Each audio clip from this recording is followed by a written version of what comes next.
నక్షత్ర తప్పతాగి తూలుతూ కారు దగ్గర నిలబడి ఉంటుంది. అప్పుడే భూమి నక్షత్ర దగ్గరకు వచ్చి మాట్లాడుతూ ఉంటుంది.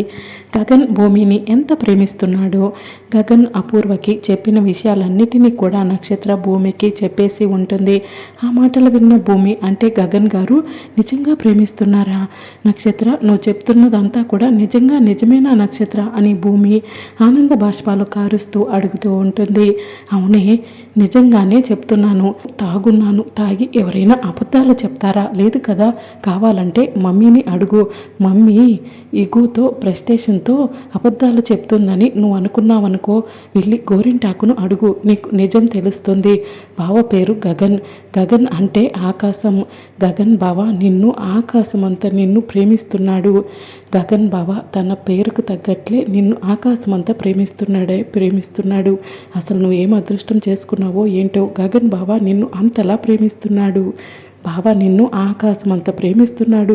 ఏ ముహూర్తాన పుట్టావో ఏంటో తెలియదు, కానీ నీకు అన్నీ కలిసి వస్తున్నాయి. ఈ లవ్స్ యూ అలాట్ అని గగన్ భూమిని ఎంతలా ప్రేమిస్తున్నాడో భూమికి అర్థమయ్యేలా నక్షత్ర తప్పతాగి నిజాలన్నీ కక్కేసి తూలుతూ లోపలికి వెళ్తూ ఉంటుంది. ఇక భూమికి గగన్ తాను అంతలా ప్రేమిస్తున్నాడు అంటే ఆకాశం అంతా ప్రేమిస్తున్నాడా అంటే ఆయన అసహించుకుంటూ శరత్చంద్ర కూతుర్నని ఇంట్లో నుంచి బయటికి పంపించలేదా? క్షేమంగా ఉండాలి అని చెప్పి సంతోషం కోసం ఇంట్లో నుంచి బయటికి గెంటేశాడా? శరత్చంద్ర కూతుర్నైనా కూడా ఆయనకి పై అస్సలు కోపం లేదు.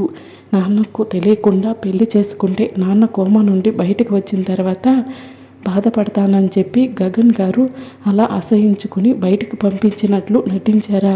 గగన్ గారు ఎంత మంచివారు, ఇంతలా ప్రేమిస్తున్నారు అని భూమి నిజం తెలుసుకొని ఇక ఆనంద బాష్పాలని కారుస్తూ ఉంటుంది. మరి గగన్ ముందు ఈ విషయాన్ని బయట పెట్టేస్తుందా? శరత్చంద్ర కోమా నుండి బయటికి రాకముందే గగన్ భూమిలో జరిగిపోతుందా అన్నది రానున్న ఎపిసోడ్లో తెలుసుకుందాం.